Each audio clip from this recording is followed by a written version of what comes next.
Whoa, there we go. I'm live. Hello world. Check, check. Check 1, 2.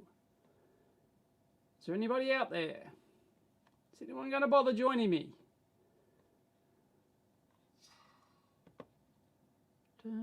Nobody's here. I'll go grab a drink.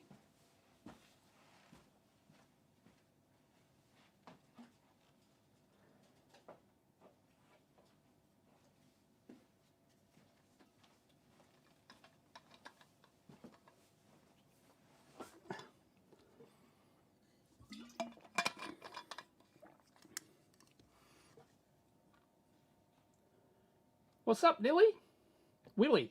Nilly. Did I say Nilly? Willie. Nilly Willie.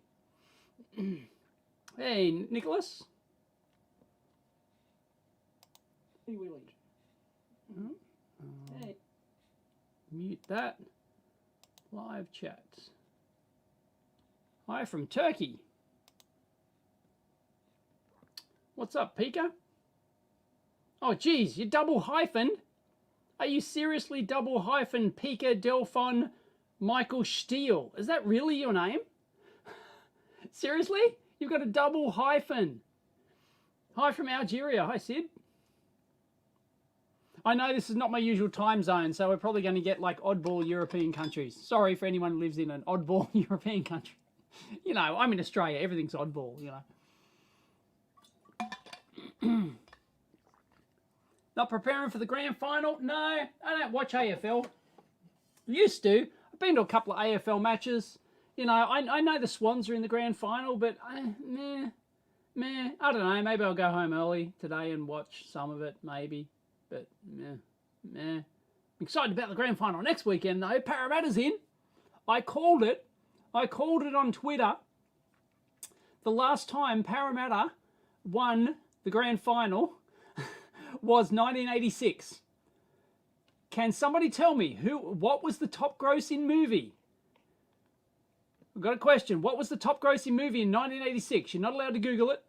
What was the top grossing movie in 1986? Who's going to get it first? Hello from up on the roof, pulling 2.5. 3:52 a.m. Sid. Jesus. Hello, Willie. Hello, it's something. Tools. Did it have a car in it? No, it didn't have a car in it. 1986. You're yes, Clinton got it. Top Gun. Top Gun was the highest grossing movie in 1986. What is the highest grossing movie in 2022? I'm calling it. I'm calling it. Parramatta wins the grand final. Last time they won was 1986. The highest grossing movie was Top Gun. It's now 2022. The highest grossing movie is Top Gun. Parramatta's going to win the grand final next week. Yep. Hi from Soviet Republic of Canada. Tell us what you really think, Ivan. I take it you're not a Trudeau fan.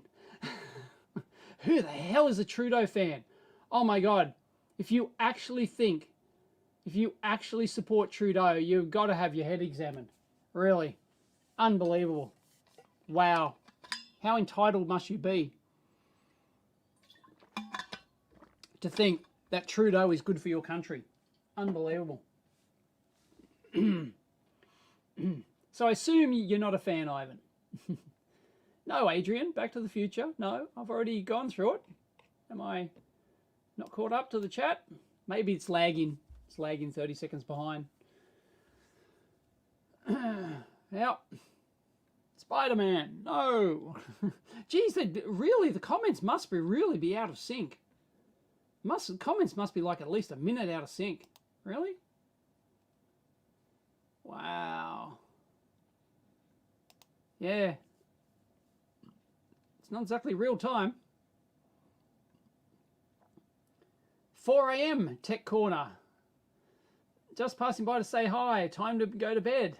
I don't think I've seen your channel, Tech Corner TV, electronics, projects and tutorials. There you go. I just thought about this yesterday. I thought, oh, it's time I do another shout out video. Like just shout out smaller channels. So if you've got like a small channel, I'm talking like, you know, thousands of subs. Anything sort of like sub 10,000, I would call like a small channel. If you've got a small electronics channel, send it to me, and I'll do a shout out video for a whole bunch of channels, if you're worthy, of course. If your content's shit, I'm not going to call you. I am not going to call out your channel.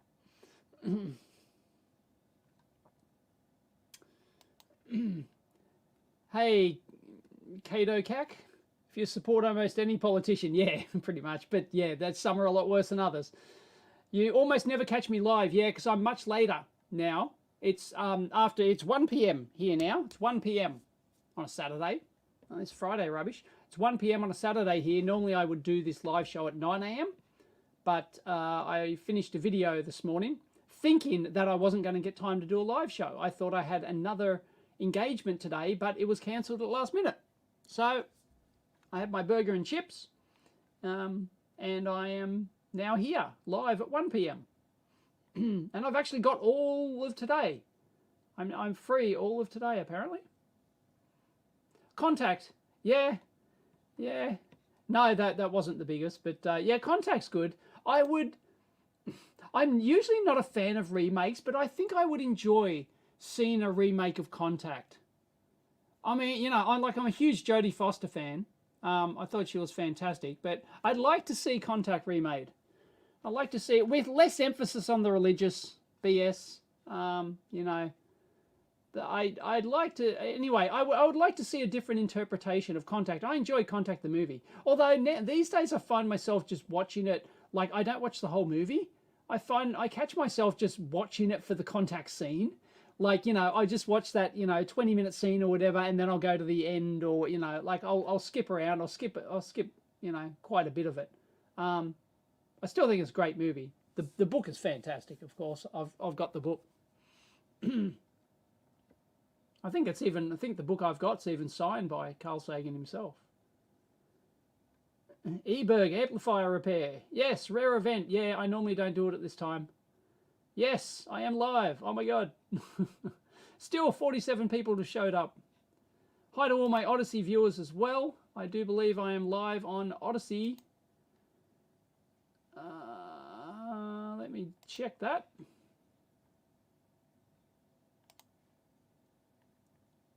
And yes, I am live. A couple of people watching me on Odyssey. Hi to my Odyssey viewers. Oh, I have hit 70k followers. Woohoo! It says 70k. Let me go to the creator analytics in Odyssey. I've been crawling towards 70k subscribers on Odyssey for a while now, and I didn't think I'd get there. Oh no. It must have rounded up. According to Odyssey, I've got 69,519 followers. Up 46 new followers this week. And I just earned 0.25 library credits for looking at neat stuff. Thank you. Yep. So, yeah, so it looks like it's rounded up. There you go. It's 8:25 a.m. Great time for us in India. Hi, Yash. Yeah, your time frame, you're not too far behind. Depends on what part of India. I assume you got multiple time zones in India. It's a relatively big country. Oh, that's your ham call sign. KDOCAC. Okay, right. Minnesota. MN's Minnesota, isn't it? Minneapolis. I think I got that wrong. I think it's Minneapolis. No, Maine. MN is Maine, isn't it? Oh, God. Come on.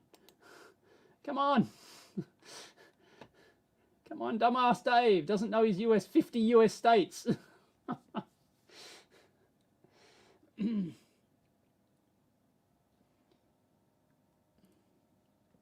Hello from Paraguay. Wow, South America. Wow, this time zone's really getting some places. So no footy. No, as I said, no, I've lost interest in AFL. I used to follow it. As I said, I've been to quite a few Swans games, but I'm just not into it anymore. Don't know why. It just, no. Nope. League is what I'm into, rugby league. It's unbelievable. Watching it last night, Parramatta won and got into the grand final. And as soon as we won, we're launching off our chairs, celebrating. And Mrs. EEVblog goes, "Are there tickets? Are there tickets?" So I raced in. And I had a look to see if so I got on the waiting list for tickets to the grand final, and we just didn't get them. We didn't get them. Like, we could get like one seat. Like, but yeah, nah, yeah, had to back them before. You had to back them before the match to win. Super secret unannounced stream. I did announce it like an hour ago on Twitter. You have to follow me on Twitter. If you don't follow me on Twitter, tough titties. Minnesota, right? Call sign, right? Cero. Don't understand what Cero is. Enzo is also from Minnesota. Two people from there. There you go. KDO and Enzo should do an EEVblog meetup.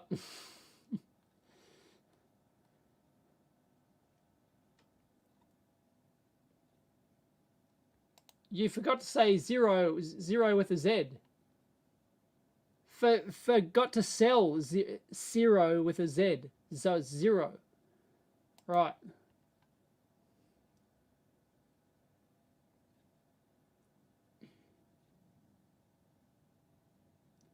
The players are paid way too much. Are you talking about AFL or rugby? Well, it doesn't matter, really. But rugby league, the players are paid too much? Are you kidding?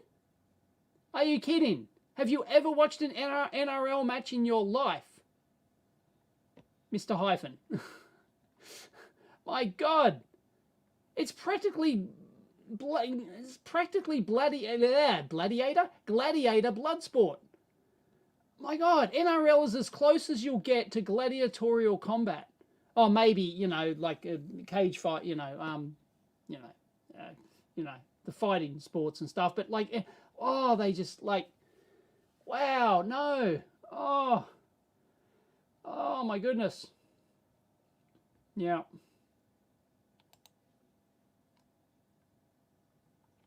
I didn't get the thing about the hyphen. Pico Delphon?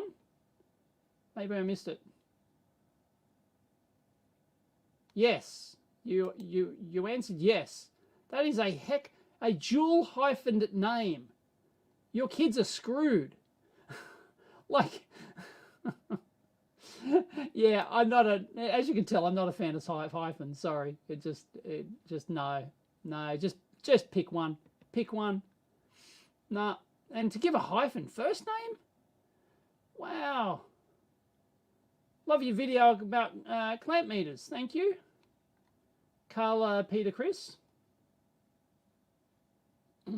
I just extracted it from the live show. It's quite late. That was actually a lot of work to extract that, because it was like an hour and a half worth of footage or something, and I had to extract it down to 40 minutes and just chopping it all up. It was actually quite a lot of work. It took me like 2 hours to make that video. God, I could have made it from scratch again in quicker, I think. I think I could have actually taught it. I think I could have like taken it apart and did a 10-minute teardown of it. And it would have been quicker. Yeah, that was so dumb. I think I could have actually made a new video quicker, now that I think about it. Yeah. Seems like it's hard to get a quality job, at least in my state, in Massachusetts, with a lot of big universities.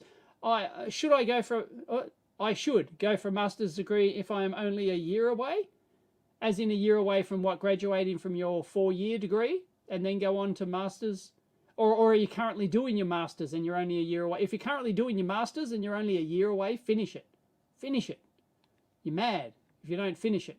Whether or not you go on to do a master, if you're still got a year left of your 4-year bachelor's, and then you're looking to go for, I assume your master's is another year. Some are 2 years, I think. It depends on what you do and all sorts of things. But yeah, if you've got nothing else to do, and money's not a problem, for you, I would recommend probably doing the masters. And if you enjoyed it, you know, if you can find like because you can do masters by coursework, or you can do masters by thesis, right? And if you've got like a really interesting thesis and you've got like a supervisor who you like and stuff, then, you know, I like, and in the US, all these bloody, you know, everyone gets it, you know, all these scholarships are a big thing, of course. If you can get a scholarship, then, yeah, of course, somebody pays for it. Try and find a job.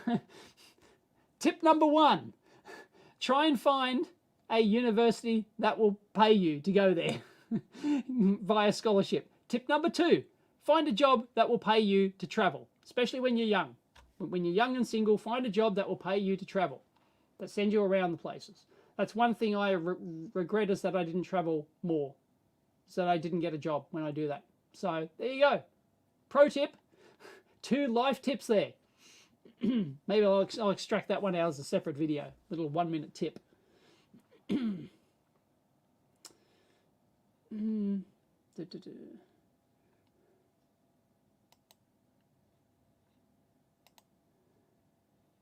Your problem with football is the amount of tax dollars put into it. What are you talking about, Alan?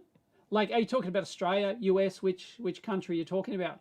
Yeah, but it brings in so many dollars through you know, it increases the velocity of currency. People are out and about. There's lots of, you know, third-party companies and making money and building stadiums and infrastructure and all sorts of things. And it gives people, you know, and why? Like, I would want my tax dollars spent on stadiums and things, events that I can go to and stuff like that. And obviously, if there's no sports teams, there's no events to go to. Yeah, I want my tax money spent on that. I'm very happy to see my tax money being spent on new stadiums, for example, like Mrs. EEVblog and I and the family, we're fans of the Parramatta rugby league team, right? And we go to the Parramatta Stadium often, right? The new one that they built, and it's phenomenal. I don't know how they funded that, actually. Maybe they did get some government. I'm sure there would have been some government money involved in that, and I'm so glad. It's a freaking awesome stadium. Fantastic.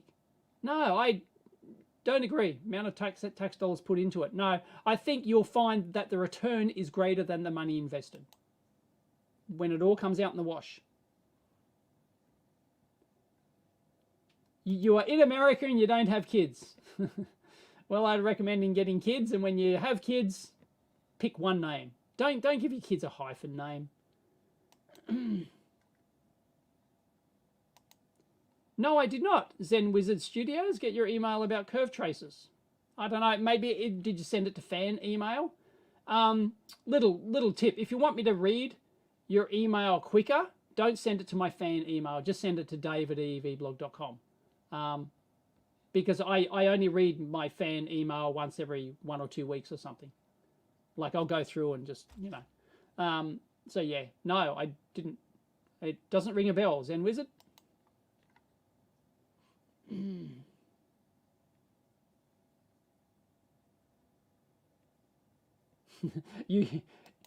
Dave, you're a Spider-Man guy, not the Spider dash man, hyphen man. Oh no, I do like my hyphens in things, like, you know, describing things and stuff. I just don't. I just think hyphens in surnames are dumb. Pick one. Like, and if you're a woman and you get married, of course, and if you've got like a career and you've made a name for yourself and, you know, stuff like that, don't do the hyphen thing. If, you know, if the name's of value to you, if you're, you know, if you've built up a reputation, you're a public figure, or you're, you know, you've got some other notability, you know, something like that, then don't change your name.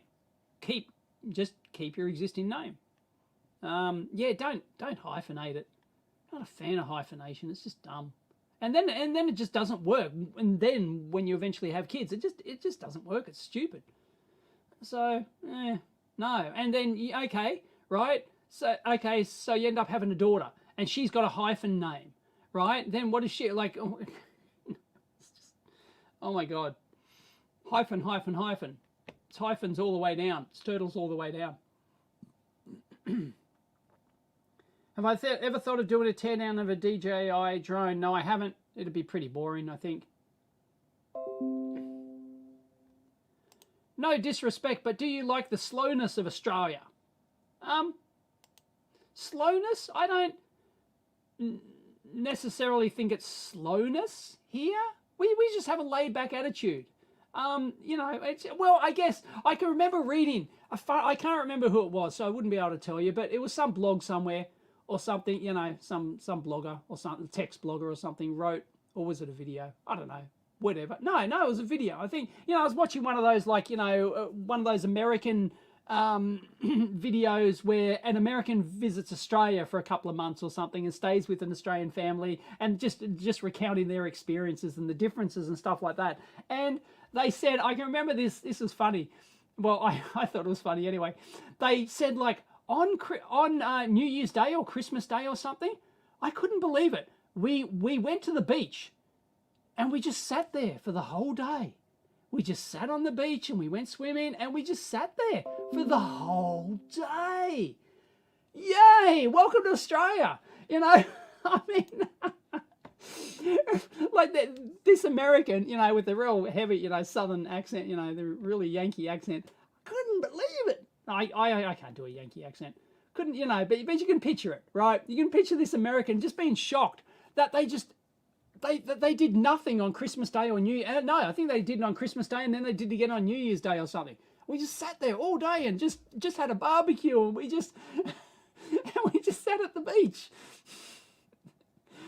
And they couldn't believe that it was so laid back that we just didn't want to do anything else. And it's like, yeah, it's great. I don't know what version of slowness you're talking about. If is that the kind of slowness you're talking about? Or is it something else? I don't know. That just rung a bell. That just popped into my mind. You got that right. I can get a master's in 1 year. Oh, if it's just 1 year, I'd probably do it. Unless you've got something else going on. Unless you've got something else doing. And it's not a problem like, I wouldn't go into like hundreds of thousands of dollars of debt for an extra year master's or something like that. I don't know how much it costs. I'm probably exaggerating there, but yeah, if you can do it, if you can get the extra master's in 1 year, I would be tempted to do it because everyone's got a degree these days and it doesn't mean anything. Like, you know, it doesn't mean much. So yeah, you will, I'm not going to say regret not getting it, but you will appreciate having it, I think. And it is worth, I'd say it's worth the extra year. I would say it's probably worth it. Especially in America. Like, America's more into degrees and stuff than we are here in Australia or some other countries. Where, yeah, it just doesn't, like, it doesn't mean much here, really. Unless you get some job that mandates it, like a government job or something like that. Yeah, I would definitely get the masters. Like, you know, like there are some, it's very snobby in the US. It's quite snobby. Like, there's startup companies and stuff, and they will, like, absolutely refuse to even interview you unless you have a minimum of a master's degree, preferably a PhD. You know, if you're like it's like a startup culture thing. It's like, oh, we're just going to hire a bunch of masters and PhD people, and like everyone there has a master's or PhD. So if you want to, you know, so there's opportunity in that area. Some other companies just won't care. You know, it'll make no difference whether or not you have the masters. It totally depends. But yeah, I would. Does everyone think I was right? Who thinks Amugos should do his masters for an extra year? I would say yeah. You're not going to regret it. Like, you might eventually regret not doing it, but you won't regret doing it, I don't think. So, but if it means that you missed out on it, but you can't know, right? You have no idea what life's, you know, you could leave now thinking you've got some great opportunity, you know, you're joining a startup or you got your own business idea, and then it falls flat and you go, oh, geez, that was a waste of time. I wish I'd just gone and did my master's. You just don't know. I would say get it. No, the microcurrent gold won't be in stock anytime soon. Check out my second channel video. Not second channel, my Odyssey. There's an Odyssey exclusive video. I will even post the link for you. I will even post the link because I have the tools and I have the talent. Here we go.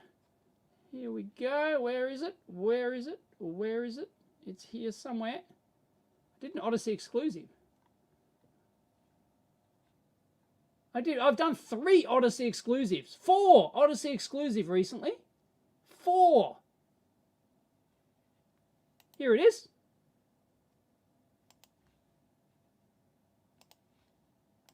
Done 4 of them, damn it. There you go. Odyssey exclusive video on the current state of the microcurrent and stuff.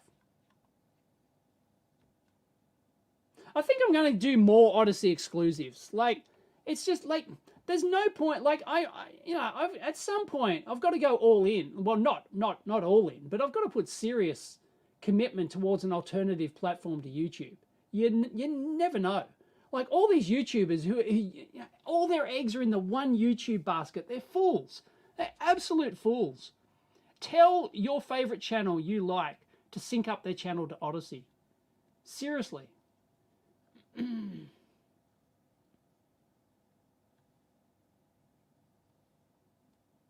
Oh, you can get a teacher's assistant opportunity. That's what TA means, I'm sure.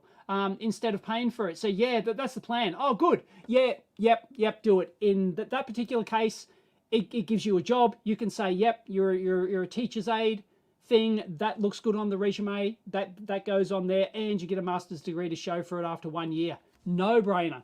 No brainer. As long as it's what you want, as long as you don't think you'd hate it. Like I would say, if you hate studying and you hate being at university, then definitely don't do it. Don't do something that you hate. But yeah, if you think, yeah, definitely, I would get the teacher. Yep.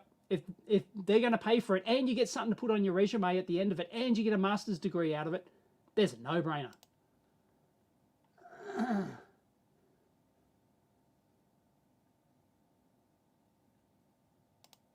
Oh, you aren't far from the lab, Willie. Thunder out my way. Maybe a storm ain't far off. Well, let's have a look. Let's have a look, shall we? The weather radar.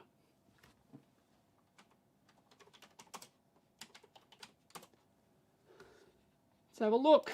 Terry Hills radar loop. I'll clue you in here. Hang on. Share screen. You betcha. There you go. Boom. Weather radar.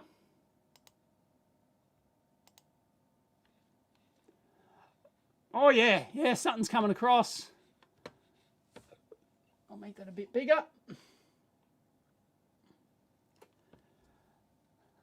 So yeah, Hornsby. There you go. So I'm in here somewhere.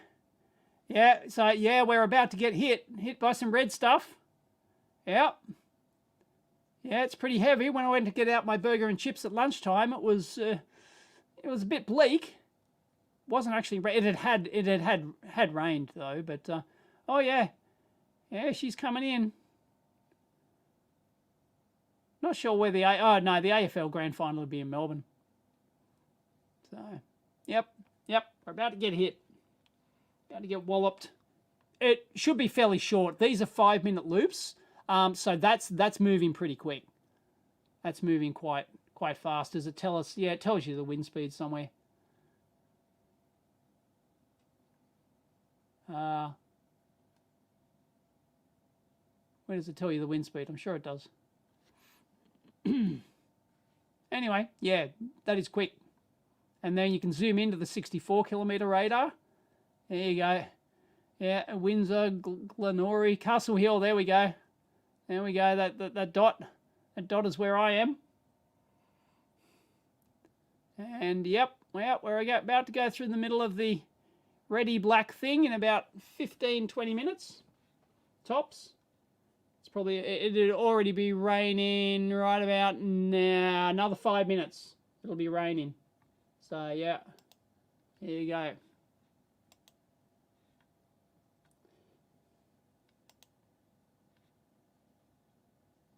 Aha! Yash! Koodle! I have an answer for you. I have a video for everything. Of course I have a video for everything. Watch this. YouTube.com/EEVblog2. Or is it a blab video? Video editor. Can't remember. This is my only problem. EEVblog. Video editor. How I do video editing, how I shoot videos. No, I might have to put EEVblog 2 in the title. Why don't I hire a video editor from 4 years ago? There you go. Why don't I hire a video editor from 4 years ago? There is the link. I've done a video for everything. Fair income. But I will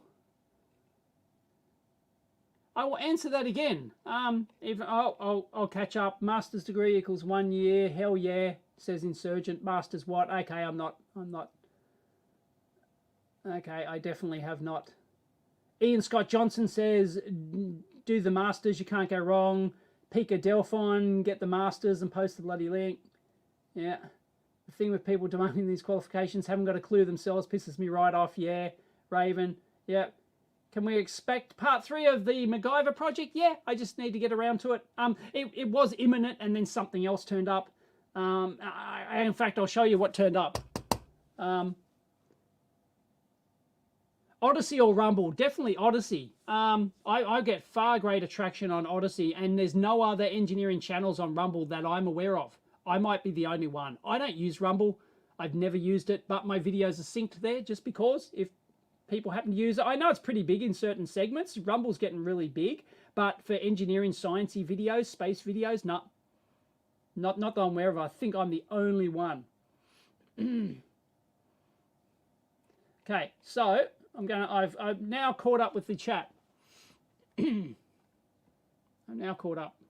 So I'll answer the question. Yes, even though I linked you an entire video, the TLDL of that video is why I don't hire a video editor, is because I already shoot my videos in sequence. Okay, so it doesn't take me long to edit them at all.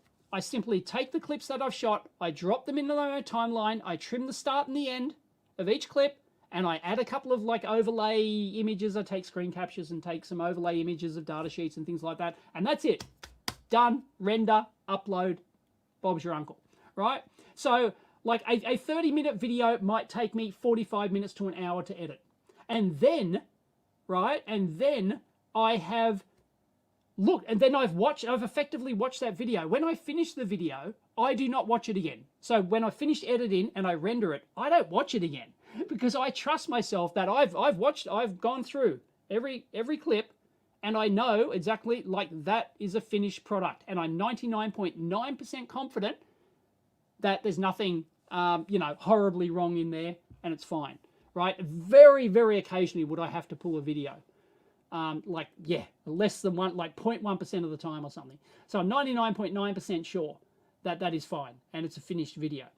Now, if I just did that content, put it on my NAS box or whatever, and somebody was alerted, third-party video editor, they can download the files, they edit the thing, okay? Then I've either got to trust that video editor that they've done it perfectly, or I've got to watch that whole video again. And if it's a 30-minute video, I've got to sit there and watch a 30-minute video. In fact, it'll take more than that because I've got to pause it, maybe make some notes about, oh, no, I need an overlay here. I want a data sheet overlay there. Oh, no, I said that wrong. Please add this correction here and stuff like that, right? So I'd spend almost the same amount of time I would do editing the video just to review the video and potentially get any, of course, fix any errors, give it back to them, they render it again, and yeah, sure, I wouldn't have to watch it a second time. I'd trust that they did the things that they did, and that'd work pretty well. But no, I'd spend just the same amount of time, and then, right, somebody would have to have the same technical knowledge as me to know that something's wrong. Right? To know that if I said something wrong or I didn't intend to mean what I said, my mouth wasn't in touch with my brain, right? And it'll lose all the small touches like that. So that's why I don't do video editing. And my videos wouldn't benefit. Like in terms of production quality, they would not benefit at all. Does anyone disagree? Ian Scott Johnson enjoys the editing process. Does anyone disagree? Does anyone think that my value, and I want people who, really know the business. Well, no, just give me your comments, right? I do well enough on my videos, I don't need to hire it out. Yeah, I think it'd take me the same amount of time or more, and I would not get as polished a product. I would get a wankier product. I would get, yeah, it'd be polished. Maybe they'd like add a little zoomy in and a zoomy out, and they'd, I don't know, like do some wanky stuff, right? You know, they chop it up and they change, you know, make it look like they zoom into my face as I'm making a thing and then zoom out, and it'd be wankier, but it wouldn't add, and it certainly would not add any technical value at all, at all. The person doing the video editing would have to be more knowledgeable than me on the subject that I'm talking about. There's no way that's going to happen. No way. Zero. Anyway, so, yep. What I'm going to do is just... Feels a bit stuffy in here. I'm just going to turn my fan on. So does any... KDO, CAC's been watching for a decade and it says no. Yeah.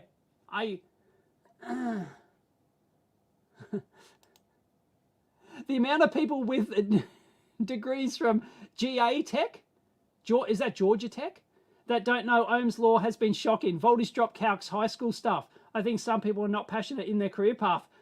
That's what I discovered. That's what I discovered when I started studying electronics. It's like, holy shit, I'm like only like literally one or two people in my class. Like there was a friend of mine, right? And we were doing it together. There were probably only one or two other people in class of like often hundreds of people who would have any interest at all. It's like, you know, and I'm thinking, why the hell are these people here? It's because their parents wanted them to go to university and they thought, oh, engineering, I don't know. I got good marks in my HSC, as we call it here, and I'll do engineering. I've heard there's money in that. You know, and like, yeah, nobody was interested. Maybe it's better these days. I don't know, with so many online resources and stuff, but that was my experience. My experience was, yeah, very few people gave a shit. Yeah. And that's why so many people came to me, because everyone knew, oh, yeah, if you need help with something, go and talk to Dave. He knows his shit, right? Dave's a hobbyist.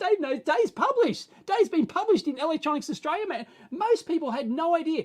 Like 99% of them had no idea what Electronics Australia magazine was, for example, back in the day. This is before the internet, of course, right? They had no idea, right? And it was like to me as a hobbyist, that was just stunning. I was just blown away in a bad way by that. I was just absolutely stunned. I thought, oh shit, you know, everyone's going to be like me, right? Everyone's going to be a hobbyist. Everyone's going to have a home lab. Everyone's got a bookshelf full of data sheets. You know, no, I was the only one. Like, who was that serious? Even the friend of mine wasn't nearly as serious as me. And, yeah. You mean like effects when you say things like full bridge rectifier? Yeah. I just watched ElectroBoom's latest video, Medi's latest video last night. It's part of his tutorial series, you know, and he's just trying to make it funny with it, and he's got like the severed head thing, you know. I've done, granted I can't talk, I've done the Dave's severed head thing, floating head thing, but you know, and he's got the transparent thing, and now he holds up a fake whiteboard with the animation on, and I do enjoy his animations. His animations are very good, but it just, I don't know, it's just kind of, yeah, I don't know, it kind of gives me the heebie-jeebies. I don't really know what to think about it. Can other people have a look at Medi's latest video? It's on what is it? Is it diodes? No, what is it? God, I forget already. Got the brain of a goldfish. Hey, XJet in the house. Hey, Bruce. What's going on here? Well, we might do a teardown in a minute. But we're just talking about video editing at the moment. I'm sure XJet doesn't have a video editor. I'm sure Bruce doesn't have a video editor. Zen Wizard Studios enjoys editing, but my videos are content heavy, which is also why I like Dave's and Ian's videos as well. Yeah, mine are just content heavy. Like, I just finished editing just before this show. I finished editing a video on, I did a whiteboard thing on solar battery, home solar battery storage. You can see it. The patron supporters have seen it.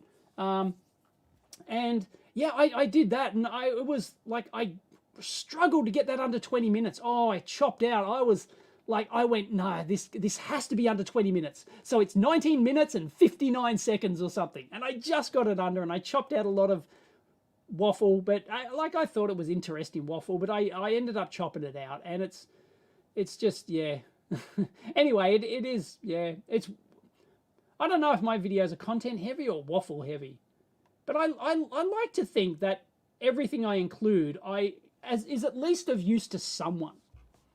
So that is my attitude. If it's that's my level of leaving something in a video or whether to cut it. Is this potentially useful to someone? Yeah, okay, 95% of people might already know this. This is obvious, but an extra 5% might think, oh yeah, that's interesting. I didn't know that. Thanks. You know, so I tend to leave it in.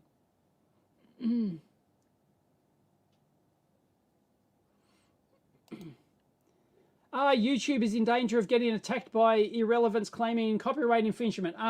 Yeah, go and talk to Fran about that. Fran Blanche. She's done a video on this recently. She's been hit hard by this. I haven't really been hit by this. I only once or twice in 10 years or something. Only a couple of times that I've been hit by this. And yeah, she's been hit really heavy because she takes old film footage and she restores old film footage, which is fantastic stuff. But yeah, it's automatically claimed by all these companies, and she has to do so much work to get around it. It's really terrible. I feel so sorry for her. So I need to hire my kid to film the videos and film the actual video, and only you do the editing. Yeah, not going to happen. I stand behind the camera, and yep. Actually, I just before this, as I was eating my lunch, I watched the latest Joe Scott video. No, not Joe Scott. I did watch a Joe Scott video, but a Tom Scott video. Why do YouTubers do the clap at the start of the video? And it's not just for the audio sync. He said it, and rightly so, although I don't really do this. But everyone knows my videos are genuine, right? They can, they're just so in-depthly genuine, it's not funny. But yeah, he made an interesting thing, which is true. Why do content creators, leave in the clap, which is normally an audio sync thing, and normally you would cut that, right? A good video editor would cut that out, and you would start with a clean, hi, I'm Tom Scott, and I'm here looking at this this weird and wonderful thing, right? No, they don't do that. They leave it in so that to show to the audience that it's kind of real, that they're really there. They're not standing in front of a green screen, and they're actually doing it. They're operating the camera. It just gives a sense of genuineness. So yeah. Thank you, the old outlaw. No need for bells and whistles. Yeah, it depends on the type of content. Like my plan with the EEV Discover channel was that I would actually have a whole series. I'd do a whole series because they weren't time sensitive or anything. So I'd go out and shoot half a dozen different location things, visiting different places and stuff like that. And I would then hire a professional video editor to make those. They're the kind of content, if I'm visiting a fab, or, a semiconductor fab, or I'm visiting a company, touring a company's factory or something like that. That's the kind of content you could hire a video editor for, and I can have a consistent theme for it, a consistency to the sort of series of videos, but I never really kept up with that. So in the end, I didn't need, but that was the intention. But for just my general videos around the lab, just for working on random stuff, there's just no point. Hey, Def Bomb's in the house. Ohm's laws are meant to be broken, says XJet.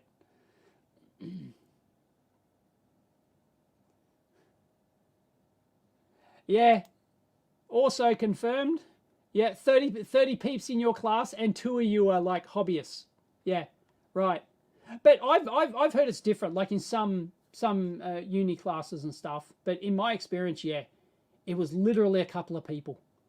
It was basically me and my mate. We were it was basically others did kind of had and then there were quite a few who would who were interested in it, but they didn't have, it wasn't their hobby. You know, like they didn't have a home lab, they didn't work on stuff outside of uni, but you know, they had a genuine interest in it, in being an engineer and stuff like that. But they just weren't hobbyists. So, yeah. In college, you only trusted the nerds who, like me, had a primitive workbench with the guts of every radio control toy they've ever owned. Yeah, yep. Same thing in your experience with software. Okay, yeah, right. That's interesting. Software engineers. Yep, yeah. For those who just want to be a software engineer because they think there's money in it, and those who actually go and write their own game engine at night. You know, yeah, big difference. Bruce says, when I started in the game, everyone was a hobbyist. Yeah, it's only since then that things have changed, but you're very old. Well, I'm getting very old too. But, yep.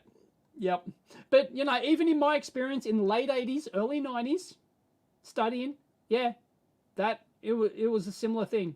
Yeah, it had already been dead by that point, but I can imagine in the 50s and 60s or something. Not that you're that old. I don't think you studied in the 50s and 60s. But, you know, yeah, I can imagine. Yeah. You can remember ditching school and sneaking a read of EA down the newsagents. Nice. Nice work, Alan. When you're in university, it was like me and I think 2 other guys in the class that were serious about it. I would use, do you have a home lab, as an interview question. Yeah. Yep. Yep. Yeah, I physically had to take around a copy of the magazine with my article in it. Oh, this is Electronics Australia. And here's an article I published in Electronics Australia, and the other students would go, what the fuck is this? So some people thought, you know, I was like just a complete weirdo. What is my uni friend doing now? He, Dave Buffoni I'm talking about. I've shown, I did my logic analyzer article. If you look up the video I did on my homemade logic analyzer and the project I had published for the logic analyzer in 1994, Electronics Australia, I think, sometime in 1994, I think. I put his name as a co-person on that article. So yeah, he's now working at JCar. I saw him. In fact, he's in my JCar video. If you go watch my main channel, I think, JCar video, you will see him. You will see Dave. You'll see the other Dave. He's been working at JCar for a long time now. Yeah. So he works at JCar. Yeah. And we worked at I got him jobs at several companies actually. We worked at Pacific Communications together at Rydalmere, which I shot a video on, just down the road from JCar. So we worked I got him a job at Pacific Communications. I also got him a job at KeyCorp at the time. Yep.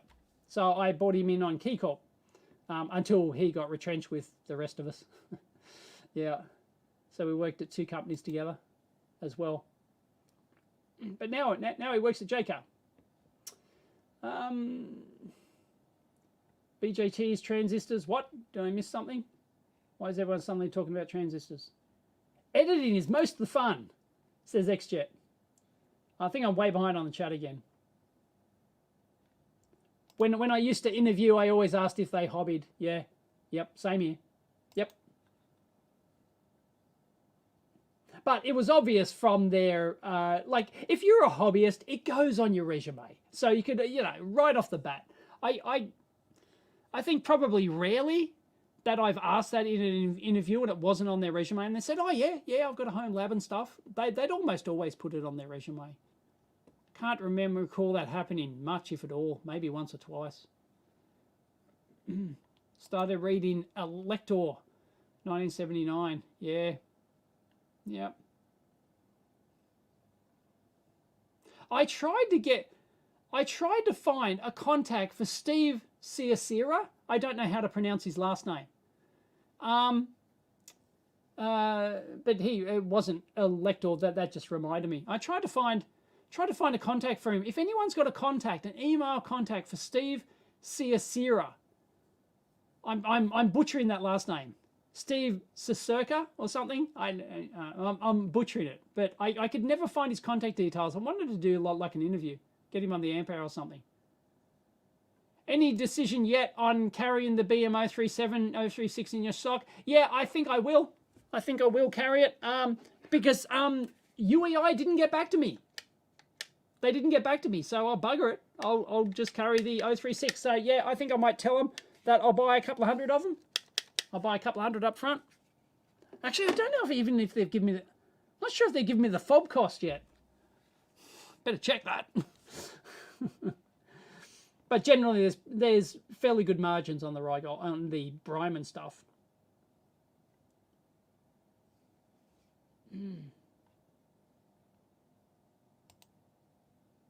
No one mentioned the Optus hack. I have not looked at the Optus hack. I'm not with Optus, so it doesn't matter to me. I briefly saw it trend on Twitter. I haven't looked into the details. I don't know. They hacked their database or something. Everyone's info stolen.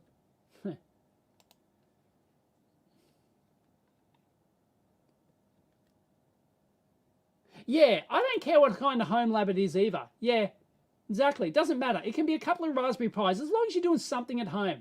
It can be a Raspberry Pi and a $2 multimeter for all I care, right? It's just that it shows that you've got interest outside of university, outside of work. You know, it just shows that you've got interest in it, and that makes a difference.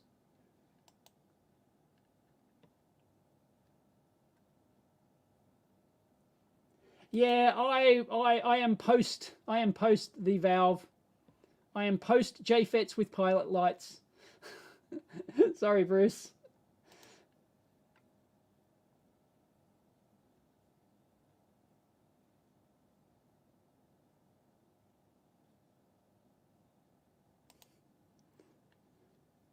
What would I know about Trudeau? I know more than enough, and I obviously know more than you. Because if you're a Trudeau fan, oh boy, oh boy, oh boy. Welcome to tyranny. Congratulations. Enjoy.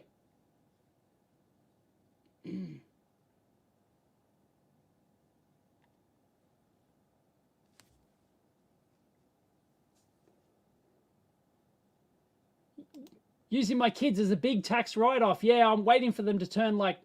When can kids start filing a tax return in Australia? Is it 16? Or is it younger, 15 or something? I don't know. I can start funneling wages to them. They can start drawing a wage.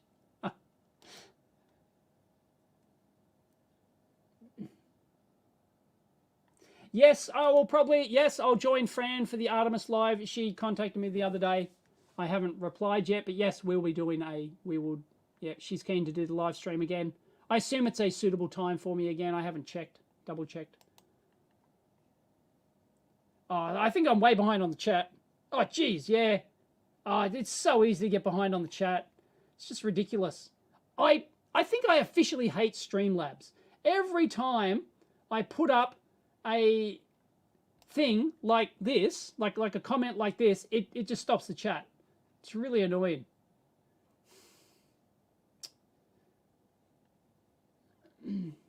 After getting nostalgic late night beers and thinking about Protel. Found the jackpot. Thank you, Jody. Yep, Protel. Protel for DOS. Protel for DOS 1.61 ND for life. ND standing for no dongle. Anyway, yes, if anyone's got Steve Cicera's contact details, please email me.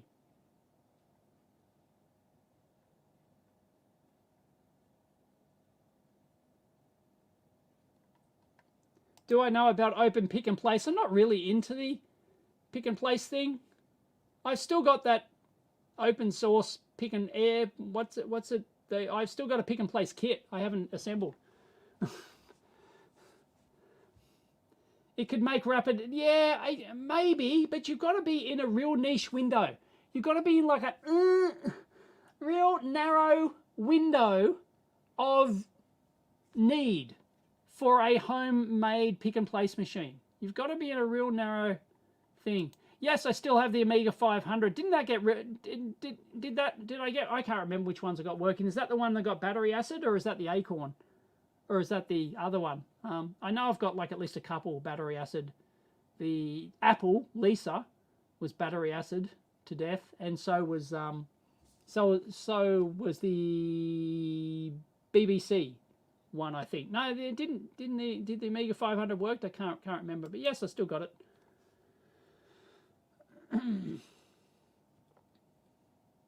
New DOS 80. I actually haven't heard of New DOS 80. It was like no, isn't there True DOS and other? There's quite a few DOS alternatives. Protel dongle cracker cost like $2K back in the day, yeah. And then they actually released the no dongle version. They released the ND, and everyone just copied it.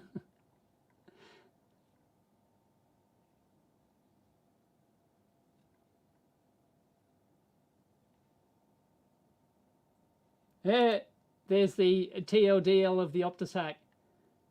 WhatsApp to approve test. Hacker then found in a repo and a script credentials to access where all PI was. Oh, geez. Yeah, dumbass.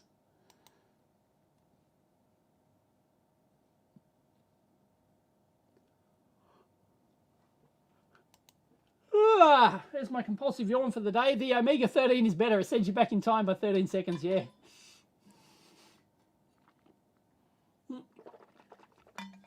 I'm out of water. That's it. I'm done.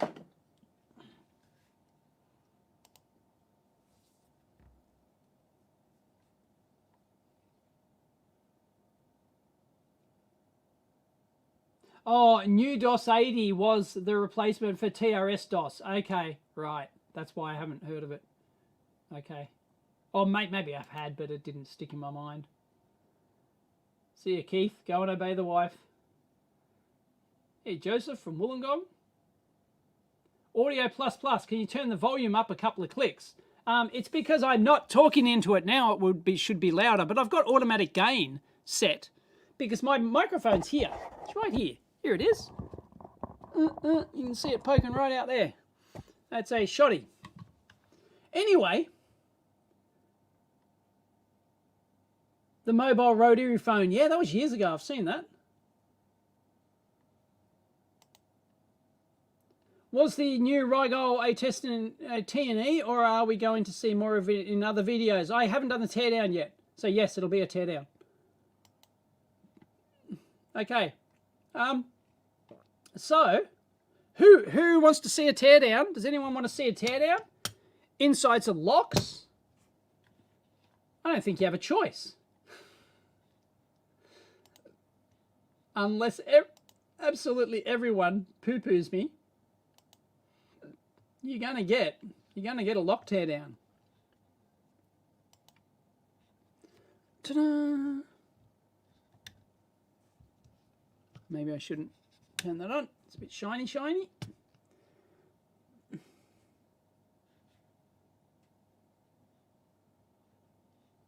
Yeah, I know, it's freaking annoying. Sorry, robot washing machine. The bloody default. Maybe I'm just dumb. But the DaVinci Resolve, sorry, I'm looking at the wrong camera. The DaVinci Resolve standard text thing that I drop in, I cannot customize it. I cannot figure out how to customize the damn thing to make it longer. I figured out how it's supposed to work. I watched a tutorial on it, and you're supposed to go into another bloody window and then drag the timeline out. But then and that does kind of sort of work sometimes. But then other times it'll like flash. It'll like flash off and on. I don't know. It's ridiculous. I hate the DaVinci Resolve titles. They're shit. They're shit. How it works. I absolutely hate it.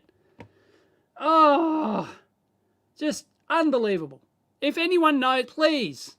If anyone knows how to solve that crap, well, like I really like the default animated title. I know I can put up a fixed title and just like a fixed boring title. So maybe I can customize it like a boring title and then, I don't know. So I use these freaking animated titles and I don't know how to expand the time on these animated titles without screwing it up. Or at least not consistently. So yeah, I totally agree. I am conscious of that, and I try to fix it. In fact, I tried to do it like 5 times in the video I just shot this morning, and you'll see it flicker. You'll see one of them flicker. I just gave up. You'll see the text flicker. Bloody annoying. It's bullshit. This is why still use 15. Yeah, I'm using 17. Haven't upgraded to 18 yet. I haven't purchased it yet. I was thinking about upgrading to 18, seeing how it goes, and then purchase it. Yeah. Anyway. Yeah, it pisses me off. Like, I'm going to go back to a boring title. I'm going to have to figure out how to do this I'm going to ditch the animated titles, I think, and just go back to a default raw title. Like, you know, but I want something with a nice border and a drop shadow and, you know, just so it looks nice, so it stands out from the background, you know, but, far out.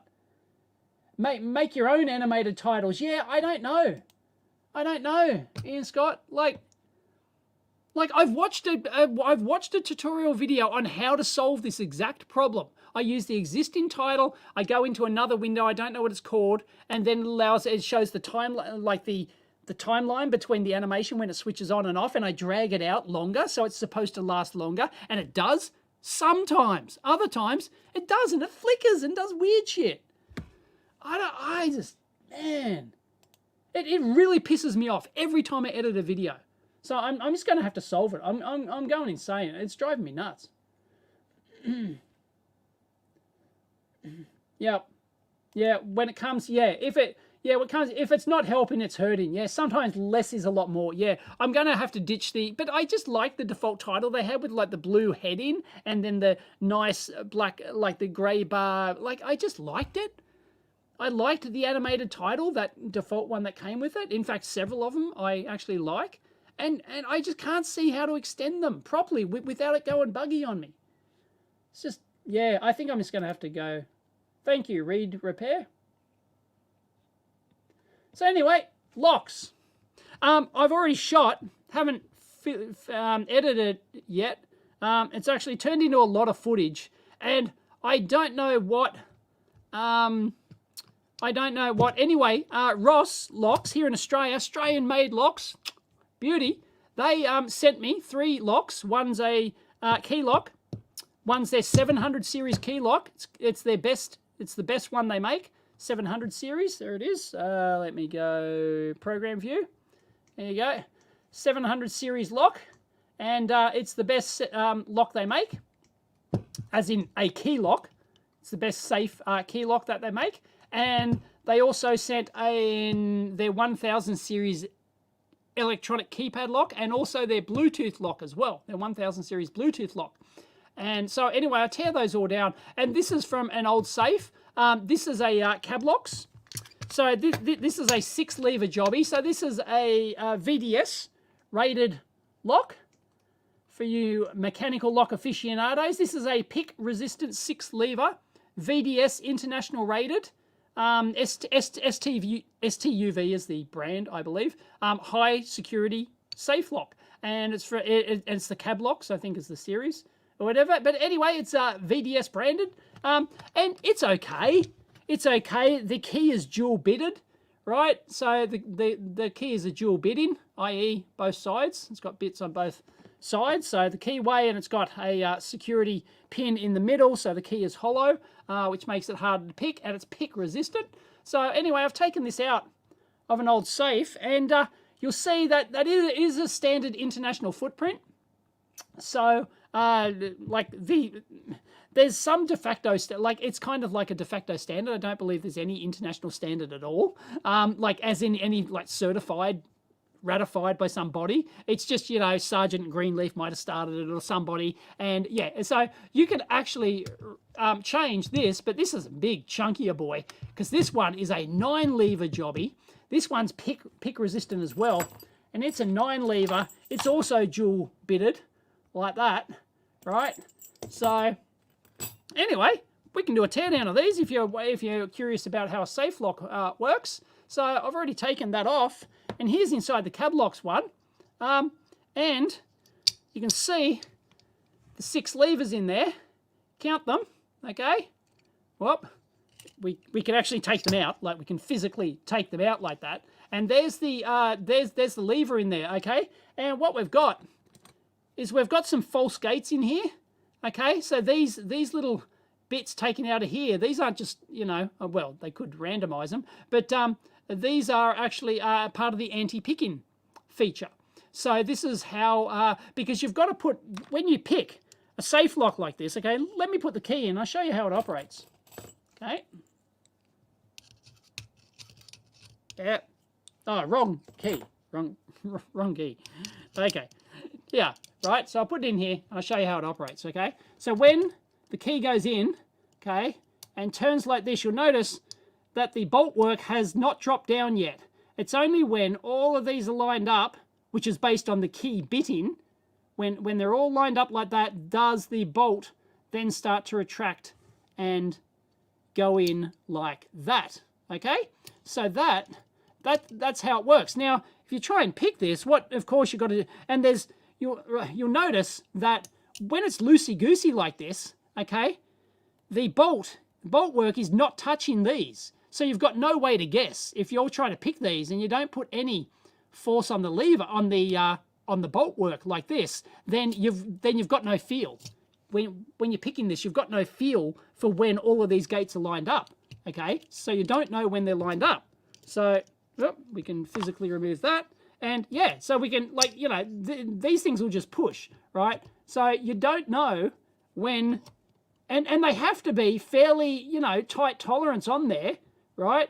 So no, it's going to do that because it's got another curtain. It must have a curtain in there, okay? So, or have I just not lined that up? But anyway, yeah, we still can't, even though I've lined that up, I still can't push that bolt down, okay?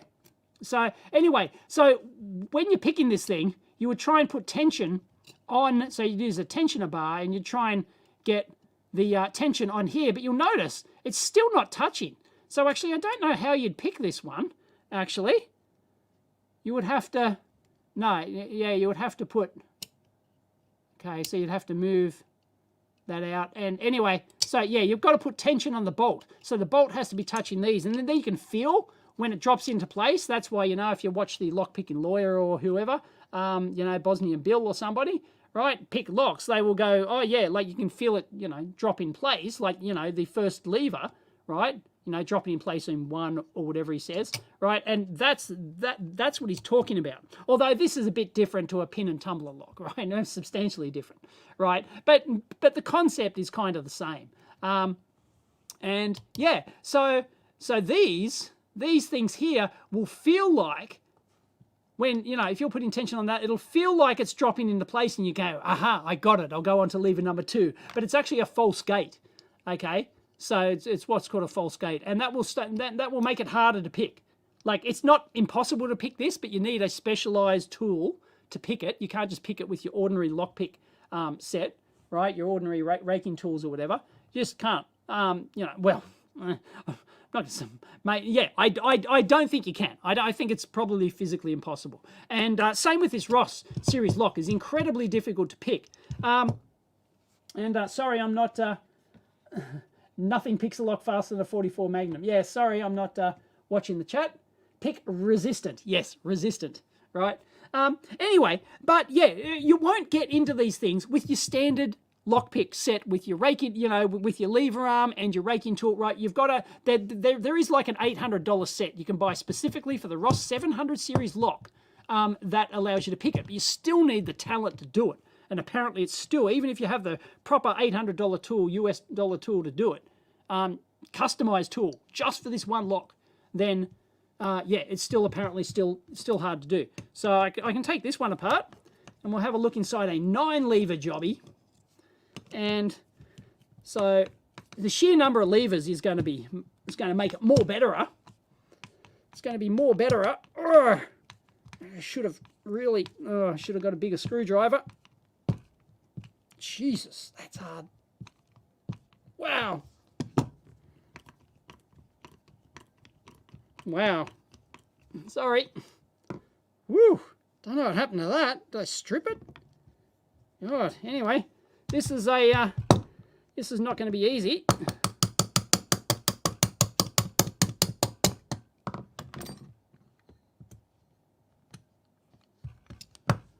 All right. Ta-da. We're in. Very different, isn't it? This is, I'll tell you the features of this one. It's a very different system. Now, the anti-pick features of this, okay? You can see the false gate in here, okay? These are false gates, okay? So when you try and, so when the bar, when the bolt work comes through, you can accidentally get it in the wrong place, okay? So that's number one, right? It's got false gates, so that's anti-pick feature number one. Second one is that it's got left and right, right? Each plate is alternate, right? So that one is, let's just say right hand, and the next one is left hand, okay? It's sprung from the left and right. So that actually makes it harder to pick. And then, okay, when you get through, actually, I'll take them all out. Make sure I put that back on top. Okay.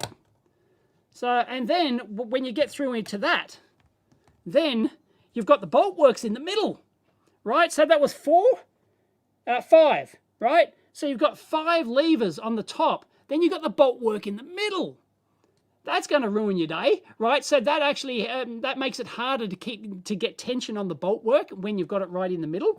So that, yeah, it just makes it harder, much harder to pick. And then here's a curtain. This is actually an internal curtain in there. I won't take it apart further, okay? But this is a curtain inside which actually closes the keyhole when you turn it. So that makes it harder as well. So it's got a curtain feature as well. And yeah, and also, I do believe and the shape. Also, these sort of shapes in here, these roundy shapes, these all matter. These all make it harder to pick. So yeah, this is quite a difficult lock to pick. And you know, it's probably not hard if you've got the right tool and you're experienced and you've tried, you spend some hours learning to do it. Right, but you need the specific tool. There's no way you're going to pick this with just a standard lockpick. Yes, that is a challenge to the lockpicking lawyer. Pick a Ross 700 with just a standard rake-in, a standard lever arm and a rake-in tool. You know, it's like, this is why he uses and he sells on his store all these specialized tools, right? Is because each lock has its own unique sort of requirements. Just a regular pin tumbler lock, yeah, you just get in there with your lever arm and your regular, either a rake-in bit or a yeah, so yep, there you go. Even the screws are pick resistant. Yeah yeah, I don't know if Covid Instruments sell a lockpicking tool for this. When I googled it, I only found one company. I can't remember, started with Z or Y or something. Can't remember. They had a lockpicking set in like came in a briefcase and everything. It was like $800 and it was designed for the Ross 700 series lock, and that's the only one I could find. So, yeah.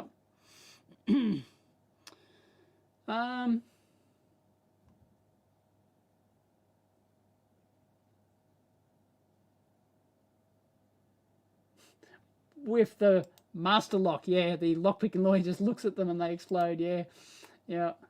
Bit of a fan of the lockpicking lawyer. He's good. His videos are good. Yeah.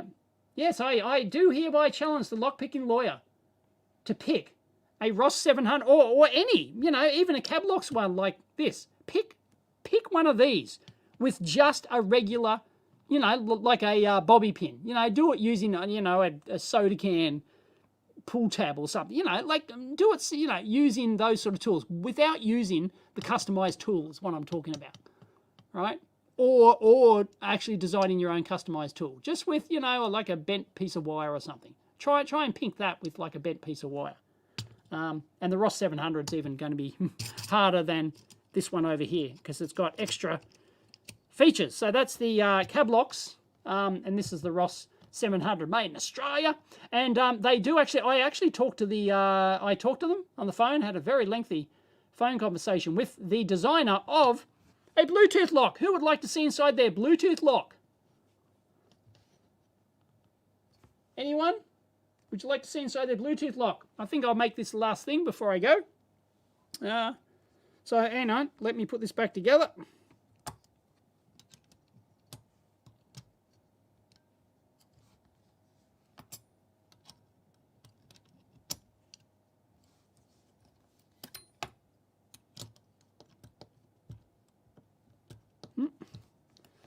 Hopefully this works. Anyway, very nice safe lock. That would probably be one of the world's best safe key locks. 9 lever pick resistant jobby. So I can try and put the key in it, and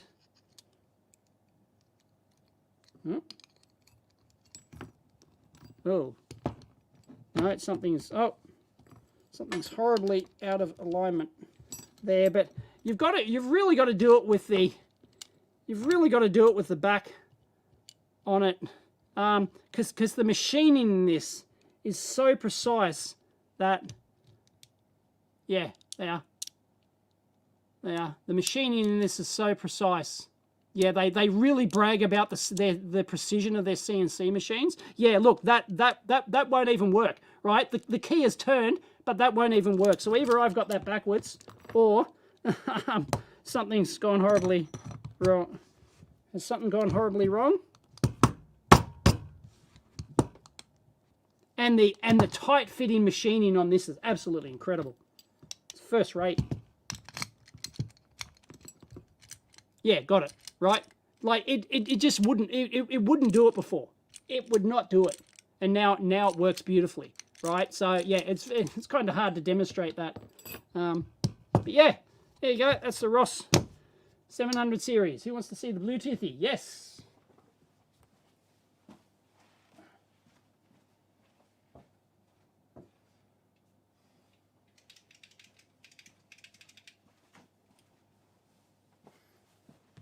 Ta-da! Here's the Ross 1000 series Bluetooth lock. And this one has a different key. It's got a 6-lever wave key, which is a different design. It's not as secure as this. It's probably on par with this. Well, they're both 6-lever, but probably security-wise, it's probably on par with this Cablox one over here. So it does have a key override, but it's got a USB input. And you'll notice that this is all stainless steel. It's stainless steel for a reason, because one of the attack methods for safe locks is a gallium attack. You pour gallium liquid into this, and any sort of aluminum-based lock will just crumble away. It'll just crumble away after like an hour or something. Whereas the stainless steel is much less susceptible to that. So gallium, it can still, I believe it can still attack stainless steel, but you'll find that everything in this is stainless steel. Everything. The levers, the bolt work, the whole works, the plates, everything. So it's all stainless steel. So very nice. So let's take that. There you go. That is inside a 1000 series Ross safe lock, and it comes with both. You can actually get it with a with no key override, so you can get it just the Bluetooth. So it uses a Bluetooth interface. I can't remember what one it is. Oh, there it is. Oh, upside down. All the electrons are going to fall out. There it is. It's the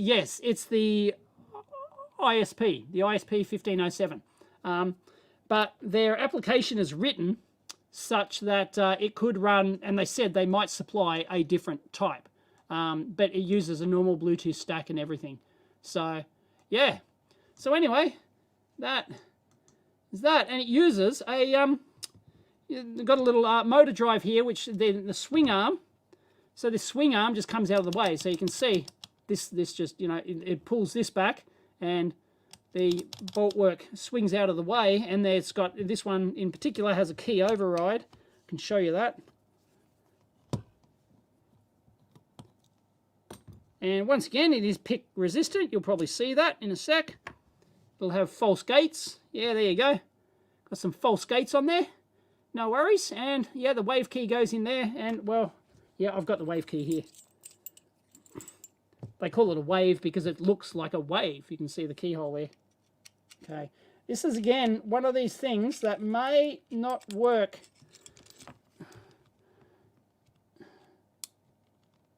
Will it work? No, see, it doesn't. It doesn't. That is supposed to, that bolt work there is supposed to drop into there, but it doesn't, because it's just slightly out. The machining is slightly out. It's a real pain in the ass to demo these.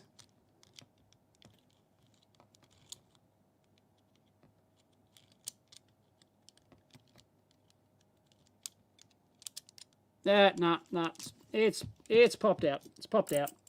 Anyway, there you go. It's got a, they're individually, they're the individual levers there. So it's got 6 of those with false gates. And, and there you go. And a swing arm, or a, whatever you want to call it. And then that just pulls back on that. But all this is stainless steel. Everything's, it's all stainless. So, yep. There you go. So that's inside a ROS. There isn't much to it. It's just that chip. It's just the Bluetooth chip. And all the magic goes into the Bluetooth, the engineering. So I spoke to the designer at length of this thing, and he said even though he wrote every single line of code in this thing, he cannot pick the he cannot hack this. It's simply unhackable. Like from you could hold a gun to his head and he could not hack this thing. Right, because the security key is kept in here, then it negotiates with your phone, so you can set up which is not cloud-based or anything else, runs standalone on your phone, and then it negotiates with the secure key inside here, and it's that's how you get your permission and stuff like that. Anyway, there's lots of effort into that. So yeah, yes, key override handy if you forget to plug in before closing the safe. Yeah. Yep. Unfortunately, so I was actually, the safe that this Cablocks thing came from, this Cablocks one came from, I was going to replace it for this. Unfortunately, it's got the wrong, this is a swing deadbolt, so it goes out of the way like that, and it swings in like that, right? And then it locks back, right? So it goes in like that. And, yeah, it's a swing bolt design, but it's in the wrong orientation. So I can mount it the other way around, and I can mount it back to front because it's got a keyway on both the front and the back. You can see keyway down the bottom and here. But unfortunately, I have only got a left-hand side key. I don't have a right-hand side key. So they are sending me a new key that's on the other side. No, I can't just take all these plates out and reorder them because it doesn't work like that. Trust me, I've tried. Yeah. I thought I'd be able to do it. Can't. So yeah, there you go. That is inside a Bluetooth lock. Extremely simple, but all the secret sauce is in the... Well, actually, they do use standard protocols and everything. So they do use standard libraries and stuff like that. They said they leave that up to the experts. They're not dumb enough to write their own, write their own secure, encryption stuff. He said, never trust a company that writes their own encryption, is his. Yeah. And yep, I would agree with that. Never trust a company that writes their own encryption because they aren't experts at it. Leave it up to, so it uses, the latest military grade encryption or whatever. So that is a swing bolt design. So it won't automatically retract. So, so the safe actually has an arm like this. And when you turn the knob on the front of the arm, it pushes against this. Okay, so if it pushes against this, you'll see that I can't, no, I don't have a flat head. I can't push again, like it's not going to go down. But if I mount this upside, can I mount this upside down without all the electrons falling out? No, well, anyway, like I can retract that bolt and yeah, I can't, retract. And I can't, I can't push on that. It's wrong. But I can mount it up the other way so I can push on this side. I can push on that side. So I can mount it up the other way because there's a big arm that comes in here inside the safe. So yeah, I've got to physically mount it up the other way. Unfortunately, I don't have a key for that. So, but they're sending me one. So, yep, cool bananas. There you go. There's inside, and the other electronic lock they sent me is basically the same as this. but it doesn't have a key override. It's just an electronic lock. So it just has a small board in the bottom. It's the same footprint. So there you have it. So there is lots of tech that goes into locks. There's lots of things to think about. There's lots of engineering. Anyway, they are Australian-made locks. The only locks made in Australia. They're highly reputable to international VDS standards. He was telling me how they had the VDS guys out, you know, and they inspected their factory. They went through all their paperwork, all their design stuff, and everything. They went through them like with a fine-tooth comb, and it was painful. Like that, snap on the rubber gloves, you know, bend over. And we're going to inspect you. If you want our, you know, VDS approval, then yeah, bend over. So yeah, anyway, very cool. That's the Ross 700 series and the Ross 1000 series electronic safe lock. And there will be a video coming up on that shortly, but you've already seen it. Now, yeah, that screw doesn't go in. Jeez, have I got the wrong screw or something? I don't know. I've been taking apart three different locks. Screws everywhere. Nah, that one goes in. The other one does. Yeah, I think I've stripped that screw. Damn it. That's bad.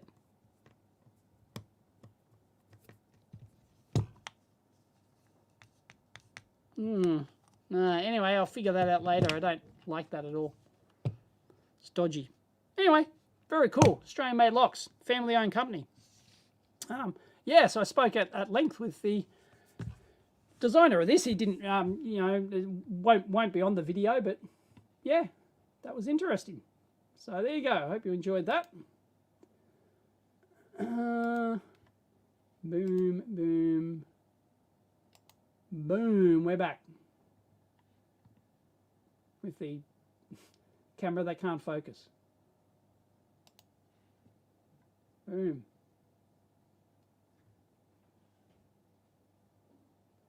No, you can't get the solenoid to move. It's a motor drive. It's impervious to magnetic attacks and bump attacks.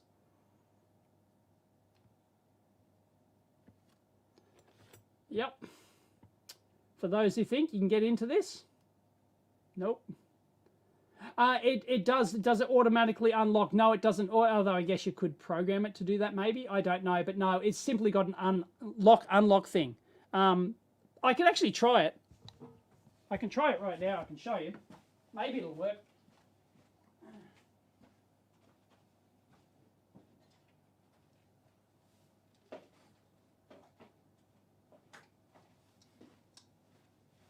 No, it's simply got an unlock functionality, but yeah, I'm sure it takes no effort to reprogram it to do that. Plug in the battery. Got to listen.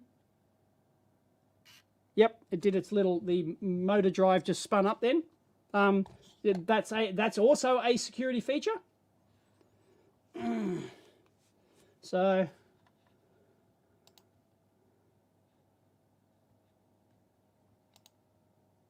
no. I know what I'm doing. There we go. All right. So yeah, I've got the, this just has the battery in it, for those wondering. No, it doesn't have the antenna. The antenna is actually built into that chip you saw in there. And I asked him about this, and I said, well, I assumed that you had like an external antenna in here, which goes outside the case, the safe, which goes on the front door of the safe. And he went, no, we just live with the reduced range. He says, you know, you can get within 0.5 meter, and even though it's inside a steel safe. Okay. I haven't actually tried it yet inside a steel safe. But anyway, let me see if I can, let me see if the app works. Had a bit of trouble setting it up. They were going to send me a certified, like a Veru app. Veru.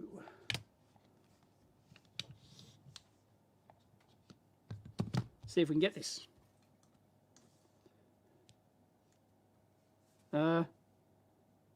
Location disabled. Enable. That's right. That is a Bluetooth thing. It is not tracking you. That's a stupid... Oh, where are my devices? My devices have gone. My devices have gone.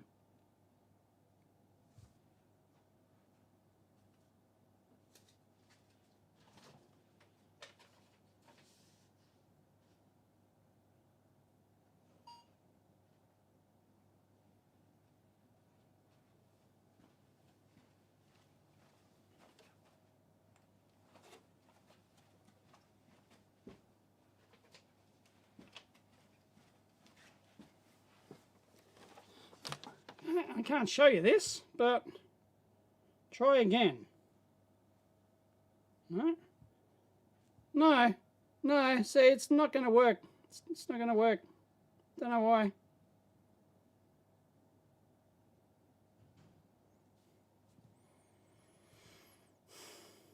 Available Bluetooth devices. Searching.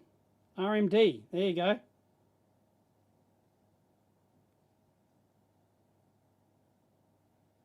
It's there. Oh, pairing. Pairing now. Yeah, I don't like these Bluetooth locks. Pairing, pairing, pairing. Hello, McFly. Pairing, pairing. Hello. Hello.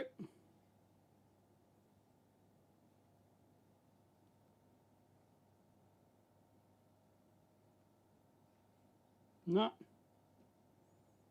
No.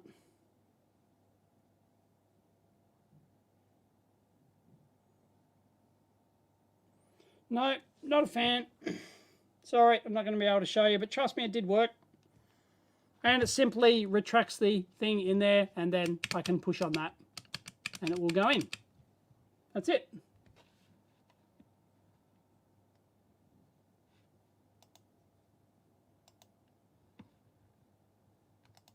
Yeah, that was a fail.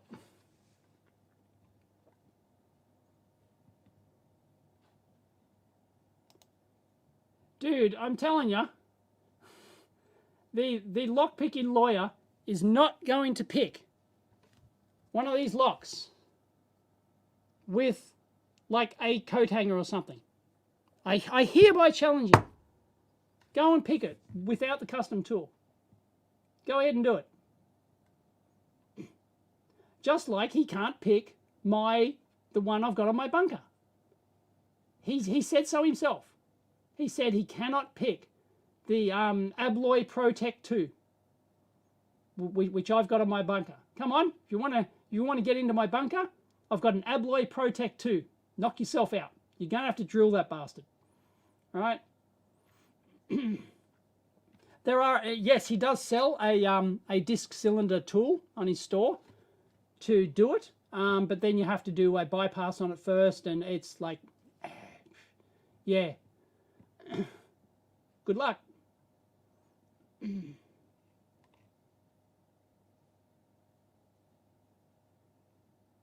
See you, Joey.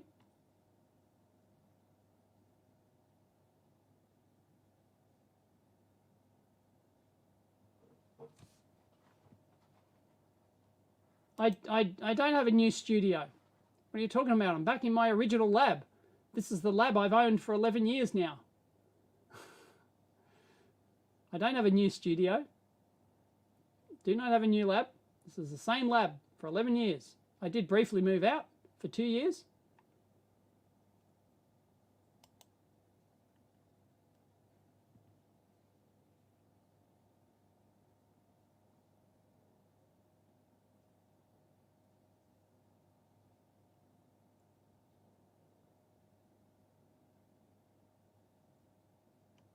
I am the lockpicking lawyer, but with a face. Yeah. Like, I wouldn't even try. I wouldn't even try and pick either of these locks without the customized tool. Without a proper customized tool. You just wasting your time. If you've got the customized tool, you stand a chance. Put enough effort in, and you can do it.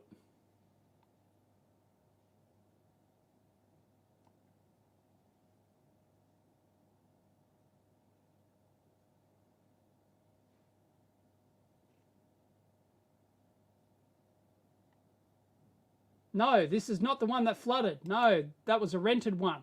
The one that flooded was the 100 square meter rented lab. It was not my lab. Oh yeah, you are not. You're better off smashing down the door, drilling the lock. You are not picking the lock. You are not going to pick the lock on my. I could get a locksmith in. I could get a locksmith. Get any locksmith in and go, get into this door without ruining that lock. They wouldn't. They basically wouldn't be able to do it, unless they're absolutely skilled at getting into an Abloy Protect 2 lock, which is like practically one of the world's hardest locks to pick. It's just like, you know, you've seen, if you watch the lock picking lawyer, you get all these ones where people have sent in locks and they say my locksmith can't get into this, and he gets into it in you know a minute or 30 seconds or something, right? Minute, and yeah, but no, multiply that by orders of magnitude for the Abloy Protect 2. You've got no chance unless you've got the absolute specialized tool and you have practiced for a very long time on that specific lock.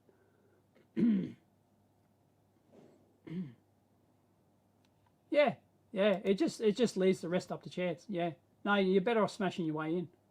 There's you know, like seriously, if I got locked out of my bunker and there was no other way in, I would, you know, you could call up a locksmith, but they're not going to be able to pick it. They would drill it. They'd be able to get in, of course, because you can drill it. You can smash it out. You can do, you know, any one of several physical attacks. But if you want to get in, the whole idea of picking locks is that you can get in and without anyone being aware. That is the whole idea of it.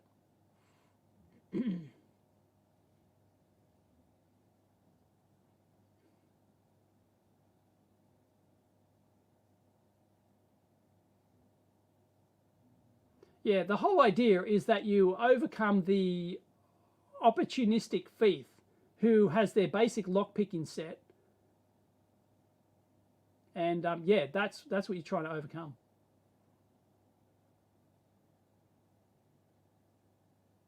Do I recommend the USB one? What USB one? You're talking about the Bluetooth?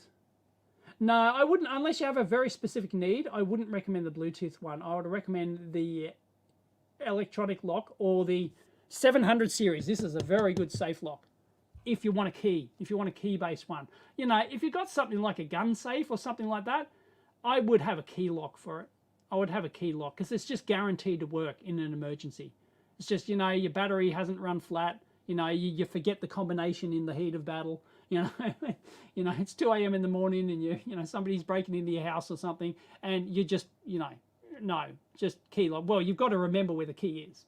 As long as you can remember where the key is, a key lock is better for a gun safe, for example. Yeah, but otherwise, a electronic safe lock is much better than a key lock,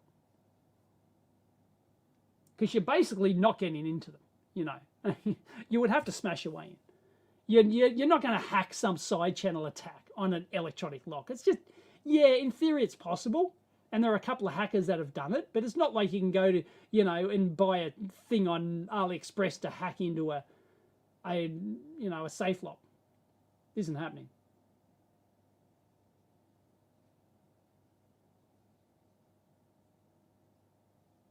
Why do I have a bunker in who cares a stand? My bunker is down the road. Bunker's in the same business park.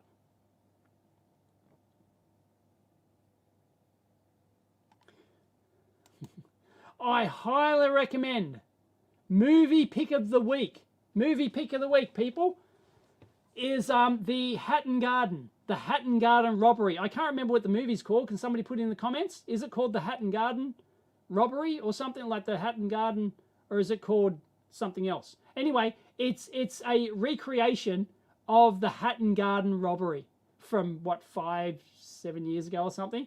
And that's just great. It is a great movie. Watch it. It's fantastic. It's about these old timers, these old time thieves who decide to break into Hatton Garden, which is in London. Like, it's a famous, you know, it's in the famous district of, you know, where everyone keeps all their, you know, gems and stuff, you know, their diamonds and gold and everything. and they didn't go through the vault door. I won't spoil it if you haven't seen it, but they didn't go through the vault door. And it's a bunch of these old like geriatric guys, and they do this, and it's a brilliant robbery. And this happened for real life, and it was a brilliant heist. Oh God, I love a good heist, and I love a good heist movie, and that is excellent. That is an excellent movie. What is it called? Can somebody put it up? What's the name of the movie? Does Abloy have some key protection patterns? Yeah, you won't be able to get an Abloy key cut at your local locksmith. Like you need specific machines. You need the specific Abloy machine and stuff. And same with these Ross locks and stuff. Like, well, no. You can buy key blanks, but you got to file them, or you got to use a generic. No, you can use a generic machine to do them. I retract that comment. It is called the Hatton Garden Job. Okay, right. Yeah, it's a great movie. Go and watch it, especially if you like heist movies and you haven't seen the Hatton Garden Job. Oh my God, watch it. It's fantastic. Won't spoil it. If you don't know what it is, just go watch it. A bunch of old geriatrics, and this happened for real life, and they only got caught because like of a dumb slip up they made. They got away scot-free otherwise. But they did actually get busted in the end. Spoiler alert. They did actually get busted, but yeah. It's really good. They got away with it. Oh my God. It's so like it was down for a long weekend or something. They did the heist over a long weekend, and it took them ages, and they went back and they had it's great. Hatton Garden Job. Anyway, a bunch of geriatric thieves. Yeah. And they were actually that old. They were actually retired. I think they might have come out of retirement or something. And, yeah.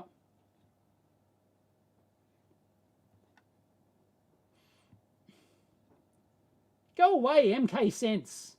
I've already answered that at length about the sports stadium. Crap. We already spent 5 minutes discussing that right at the start of the video.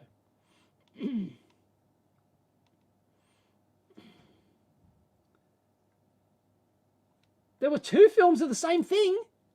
Really? The Hatton Garden Job and The King of Thieves. I know what I'm watching tonight. 2018 film, King of Thieves. A true crime story about a crew of retired criminals that pulled off a major heist in London's jewellery district. Well, I'm pretty sure the one I've seen is the Hatton Garden. Oh, that's got Michael Caine. No, was he in it? Oh, I can't remember which one. It might have been King of Thieves that I've seen. Then. Oh, God, I don't know now. I can't remember the exact cast. I think... Oh, did Michael Caine have a bit role in it?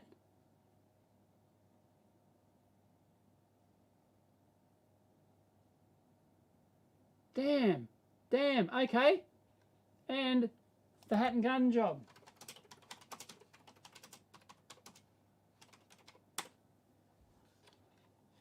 $2017.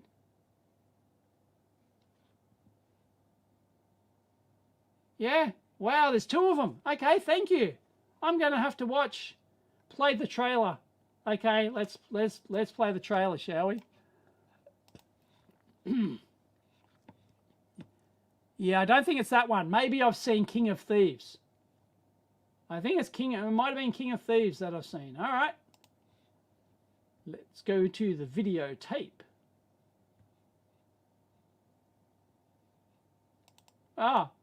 Bloody, okay. There we go. Let's watch the trailer.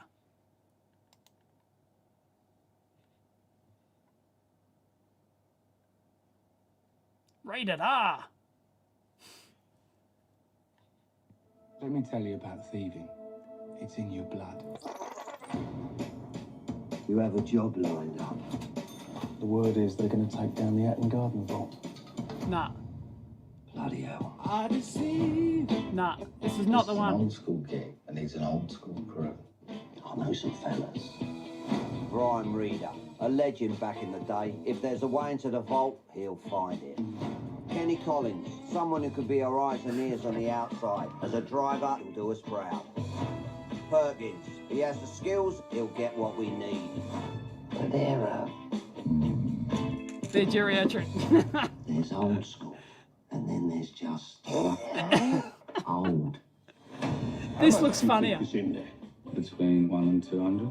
It's a lot of risk for what? 40k each? Million, Kenny. Jesus. You have Yeah, this is not the one. make my delivery. These friends of yours, how heavy are we talking? You're feeling lucky. I don't bet unless I know I'm going to get what I want. And if the job goes south? I'll be paying with my life. Nice. I'm definitely watching this tonight. We got a problem.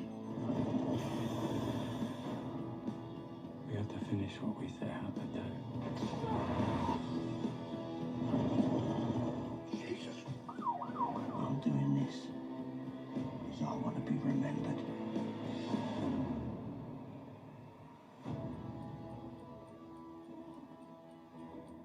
One last heist. Oh, okay. Like a No. kid in the sweet shop. Yeah, well, you know what they say, too many sweets rot your teeth. That's what dentures are for. Stenches of four.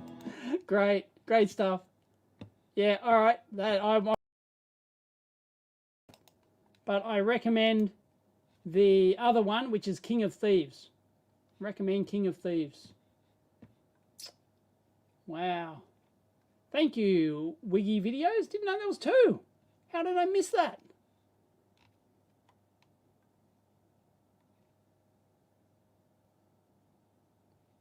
Anyway, King of Thieves is the one I've watched, and it's really good.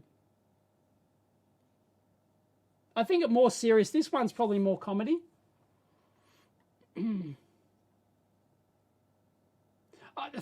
feature films. Oh my God. Thank you, Mike. Hatton Garden, The Heist, 2016, The Hatton Garden Job, and The King of Thieves. Oh, wow. Okay. All right. I've got a double header tonight. Holy crap.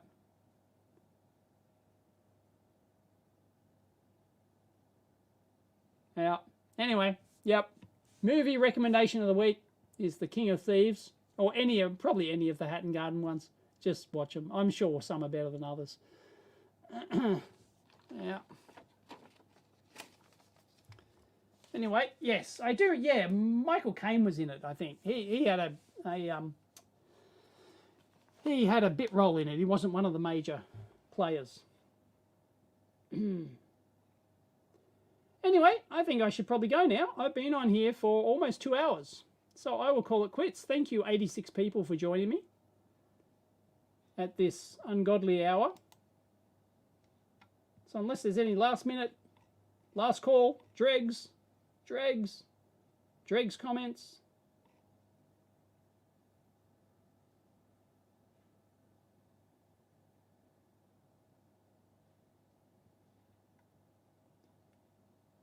Nope, everyone's done. Please give us a smart home tour. You won't be getting a tour of my home. It's not smart. No chance. I hate smart homes. Nope. I want to turn my lights off with the damn switch on the wall. Thank you very much.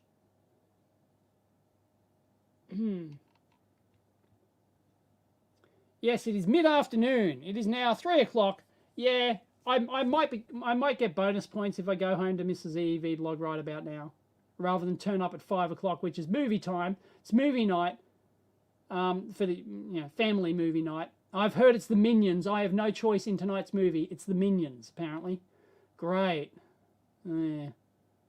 Anyway, what were we going to watch? We were thinking about, oh God, we were thinking about Independence Day and Men in Black for the kids.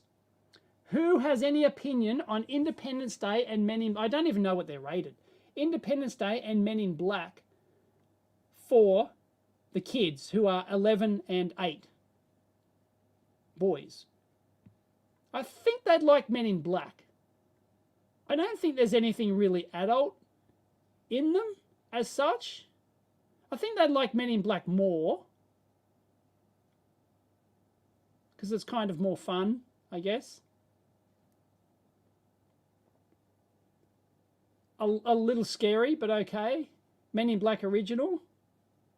Men in Black, MIB. Everyone thinks Men in Black. Is it so? Is there? I can't remember. Is there anything bad in it that wouldn't be suitable for kids of that age? I don't think so. You know, there's probably some adult jokes which might go over their head. There is a bra shot, I think, and a little violence, but more comedic violence. Yeah, that okay. Well, that's not gonna. Yeah, it's not gonna bother me. Okay for kids.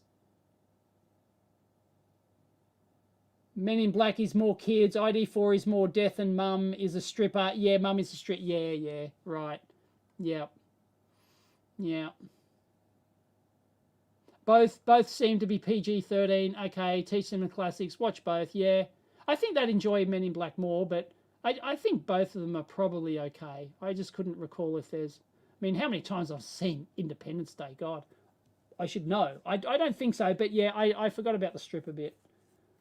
But it isn't like they show her as a stripper, you know. So we've certainly seen saucier stuff than that. Besides them smoking cigars, I got no problems about smoking cigars.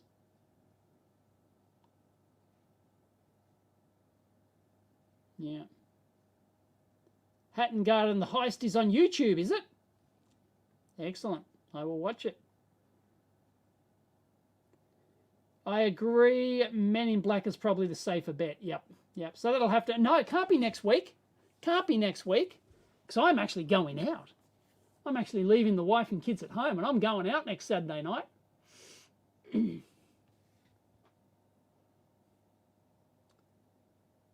So, yep. But it is school holidays now, so I guess every night can be movie night. There's no reason why I can't... Yeah. Why we can't go home early and...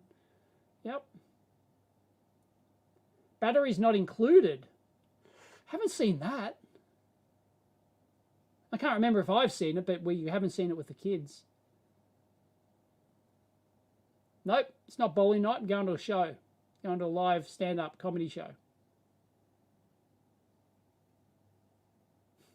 You're humming the Men in Black tune. I don't remember the Men in Black tune. I don't think I can hum that to save my life. They're both rated M in Australia. Really? That's interesting. PG-13 in the USA. Interesting. Wow. That's a significant difference. Silence of the Lambs would be a great kids movie. Yeah. Anyway, yeah. Independence Day. Men in Black. No, I've seen Short Circuit. Seen it. They did enjoy Short Circuit. Seen it. Seen Short Circuit 2 as well. Batteries not included. Yeah, I forget what that's about. I'll have to look it up. Totally forget. Anyway, thank you everyone for joining me. And Beetlejuice. No, I hate that. Stray had better values. Yeah. All right, thank you everyone for joining me. I will catch you next time.